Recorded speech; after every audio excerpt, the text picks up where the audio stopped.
We are joined today by Senator David Argall. How big of a problem in Pennsylvania is anti-Semitism on college campuses? Oh, in the small towns that I represent in Schuylkill County, Carbon County, Southern Luzerne County, I wouldn't have thought it was that big an issue. But as the chairman of the Senate Education Committee, just a few days ago, we held a public hearing at the Capitol. And unfortunately, I learned it's a very big deal. We heard from students who, quite honestly, are afraid to go back to their campuses here in Pennsylvania. We heard from some other students who were afraid either to even to testify in front of the Education Committee because they thought that they might be subject to some kind of, anti-Semitic treatment by their fellow students or even by professors. And that's just wrong. That shouldn't happen anywhere in Pennsylvania. What are some specific examples of anti-Semitism acts happening on Pennsylvania college campuses? Well, we heard about some of the encampments where Jewish students were afraid to even walk by. And remember now, they're on their own campus.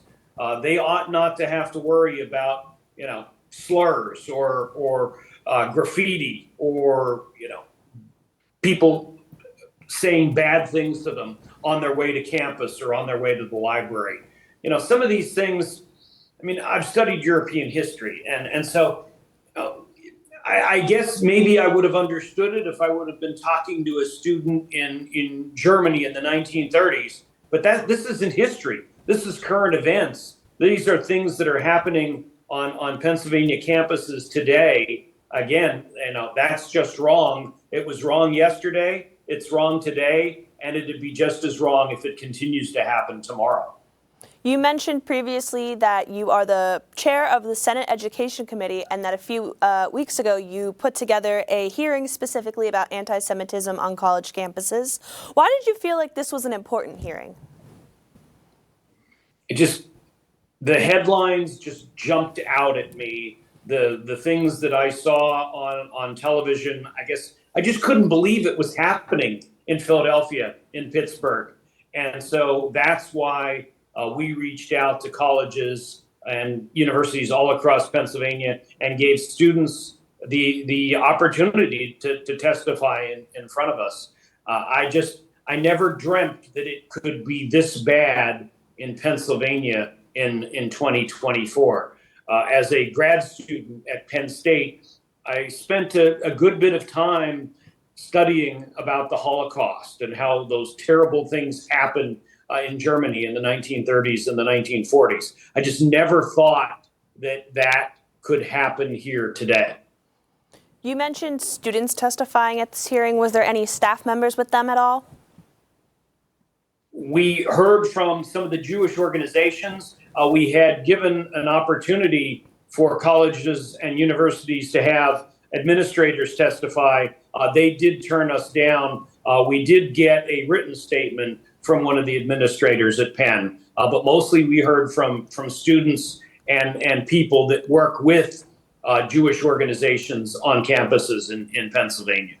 How do you hope that colleges will keep their Jewish students safe come the fall when they all go back to campus? Most of, if not all, of these colleges and universities have very good policies on their books. They need to carry them out. They need to make sure that it's not just some meaningless piece of paper stuck on some shelf, that it is the reality.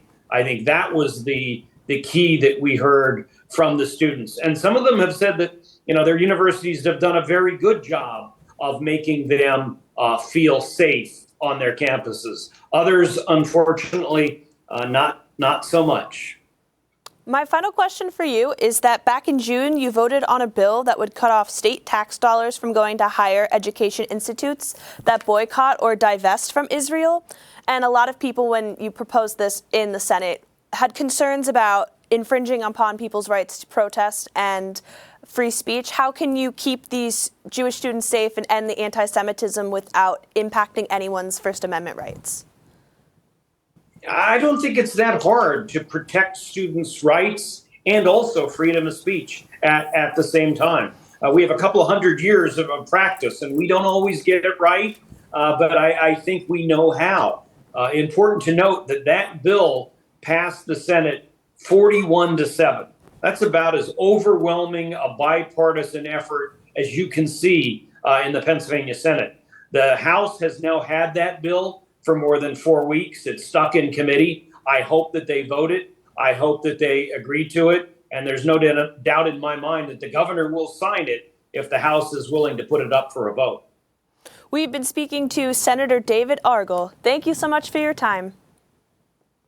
All right. Thank you.